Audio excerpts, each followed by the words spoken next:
ایران کے بہت بڑے عالم دین بیٹے کے خواب میں آئے، فرمایا بابا قبر کی پہلی رات کیسی تھی؟ تو کہا کہ میرے لال اپنا بھی واقعہ سناتا ہوں، کسی اور کا بھی سناتا ہوں۔ کہ میری قبر کے ساتھ ایک اور اہل بیت کا چاہنے والا وہ بھی دنیا سے گیا۔ کہ میں اس کا عالم دیکھ رہا تھا جب ملائک اس سے پوچھ رہے تھے کہ بتا تمہاری کتاب کون سی ہے؟ کہا قرآن۔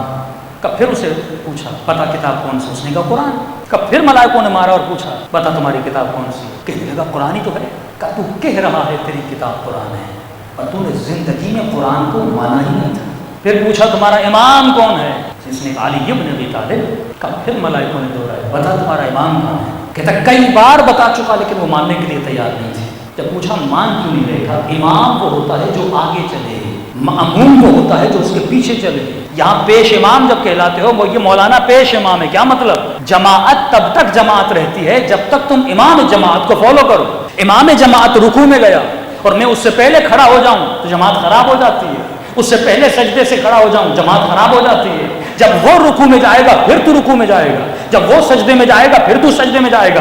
اگر تو نے خود کیا تو یہ فرادہ ہو جائے گا، تو امامت سے باہر خارج ہو جائے گا۔ فرمایا اگر علی تیرا امام ہے لیکن تیری زندگی کے اعمال سے تو یہ نہیں لگتا کہ تو نے علی کو امام مانا، تو وہاں جب کہا جائے گا، کسی بچے نے کہا مولانا یہ کیسا ایگزام ہے؟ میں نے کہا کیسا؟ کہا کہ دنیا کی نہ کوئی یونیورسٹی ایسی نہ کوئی اسکول ایسا جس میں پرچہ لیک ہو جائے۔ کہ اللہ عجیب ہے، پرچہ لیک کر دیتا ہے کہ اس ماں باپ ہم سن اور سمجھ تو سے یہ پوچھا جائے گا۔ سادہ سا مومن کہتا ہے میں بھی جواب رٹ لوں گا اور منکر و نکیر کو بتا دوں گا، کیونکہ پہلے سے مولوی نے رٹوا دیا تھا مجھے کہ جب پوچھا جائے گا بتا کتاب کون سی، کہوں گا قرآن۔ امام کون سے؟ 12 نام تو ہم نے رٹ دیے۔ وہاں پہ پوچھا نہیں جائے گا، تمہارا عمل بتائے گا تمہارا امام کون تھا، تمہارا عمل بتائے گا تمہاری کتاب کون تھی۔ اب جب بیٹے نے اس عالم سے پوچھا کہ بابا آپ بتائیے آپ کا حال کیا تھا، کہ میرے لال جب مجھ سے پوچھنے لگا نا کہ بتا تمہارا امام کون ہے، کہ اس کے سوال میں اتنی دہشت و ابوہت تھی، میں خوف میرے اوپر طاری ہو گیا۔ وہاں پہ میں نے دل ہی دل میں کہا کہ مولا تو جانتا تھا کہ میرا امام کون ہے۔ کہ میرے لال میں کہنا ہی چاہتا تھا، پیچھے سے امام رضا شرف یاب ہوئے اور اس نے کہا اس کا امام میں رضا ہوں۔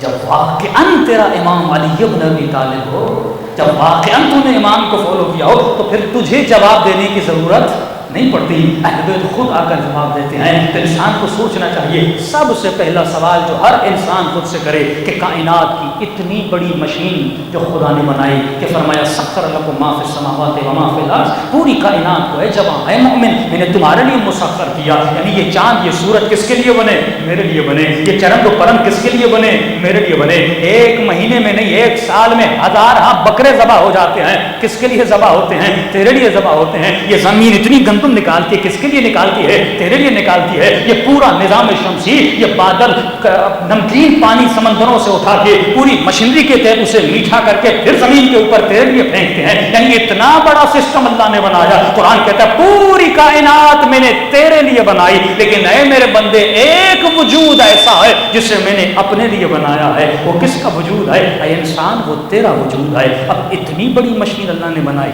کس کے لیے بنائی؟ تاکہ ہم شہوت رانیاں کریں، اس لیے بنائی تاکہ ہم یہاں پہ آ کے ملینر بنیں، بلینر بنیں، اس لیے بنائی تاکہ یہاں پہ ہم سو آ کے گھر بنائیں، اس لیے بنائی تاکہ ہم 10 گاڑیاں رکھیں، اس لیے بنائی تاکہ ہم لگژری لائف اسٹائل اپنا بنائیں۔ یہ چیزیں حرام نہیں ہیں، لیکن زندگی میں تجھے اس لیے نہیں بنایا تھا۔ اگر اس لیے بنایا ہوتا تو خدا قرآن میں کہتا فرعون کامیاب ہے، نمرود کامیاب ہے جس نے بے تحاشا دولت جمع کی، لیکن اللہ قرآن میں اگر کسی کو کامیاب بتاتا ہے تو ابراہیم کو کامیاب بتاتا ہے، موسیٰ کو کامیاب بتاتا ہے۔ اگر خدا کربلا میں کسی کو کامیاب بتاتا ہے تو ابن سعد کو کامیاب نہیں بتاتا، جناب حر کو کامیاب بتاتا ہے۔ اب وہ کامیاب کیوں ہوئے؟ کیونکہ وہ دنیا میں آنے کا مقصد سمجھ چکے تھے۔